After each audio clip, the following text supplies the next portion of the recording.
એક જંગલમાં એક છોકરો તેના મા બાપ સાથે રહેતો હતો.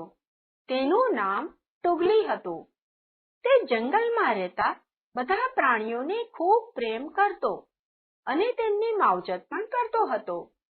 જંગલમાં તેના કેટલાક દોસ્ત બની ગયા હતા, જેવા કે ખિસકોલી, ઉંદર, રીંછ અને મરઘી. ટુગલી અને તેના બધા પ્રાણી મિત્રો સાથે ભેગા મળીને જંગલમાં ફરવા જતા અને ખૂબ મસ્તી કરતા હતા. તેઓ જંગલમાં પકડાપકડી અને સંતાકૂકડી જેવી રમતો રમતા હતા. એક દિવસ તેમનો મિત્ર ઉંદર એક જંગલી બિલાડીએ પાથરેલી જાળમાં ફસાઈ ગયો. બિલાડી હરખાતા બોલી, આજે મને મારું મનભાવતું ભોજન મળી ગયું છે. હું સાંજે આવીને તેને ખૂબ ખુશીથી આરોગીશ. આમ બોલીને બિલાડી બીજો શિકાર શોધવા નીકળી ગઈ.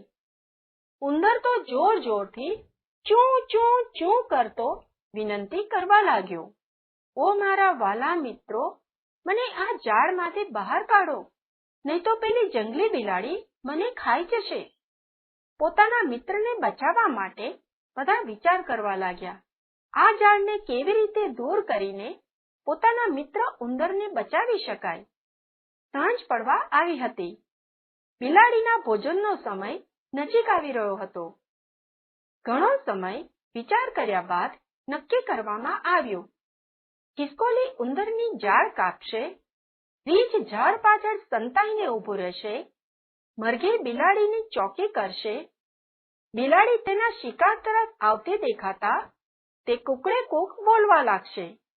આથી ઝાડ પાછળ સંતાયેલું રીંછ બિલાડીની પાછળ દોડીને તેને ભગાવશે. ટુગલી ઝાડ પાસે જ ઊભો રહેશે. જેવી ખિસકોલી ઉંદરની જાળ કાપી નાખશે એટલે ટુગલી તરત જ ઉંદરને ખભા પર બેસાડીને ત્યાંથી ભાગશે. આમ પ્લાન મુજબ બધાએ પોતપોતાની ભૂમિકા ખૂબ સરસ રીતે નિભાવીને તેમના મિત્રને બચાવ્યો. સૌ આનંદમાં આવીને નાચવા લાગ્યા.